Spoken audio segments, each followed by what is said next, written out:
حالة سريع بنقذكم قبل العيد. انتي لسه بتعملي حلويات؟ بكرة العيد. اسكتي وشوفي كيف بجهز حلا بدون فرن وب10 دقايق بس. حمصت كوب سميد مع كوب حليب بودرة، لما اشقروا رفعتهم من النار وحطيت معلقة كاكاو بودرة وربع كوب حليب مكثف محلى وعلبة قشطة.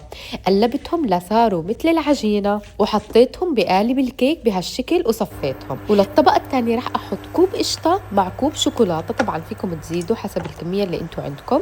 بدوبهم على النار ليصيروا مثل الجناش مثل ما انتوا صرتوا عارفين.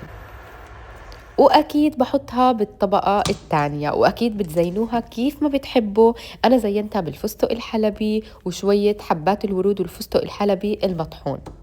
وبنص ساعة دخلتها الثلاجة وكانت جاهزة. قطعتها لمربعات صغيرة وراح أحطها بصحن كتير حلو ومرتب لنزين فيه سفرتنا بالعيد. ماما هاي أكيد مو جاهزة. هاي من صنع إيدي واسألي المطبخ.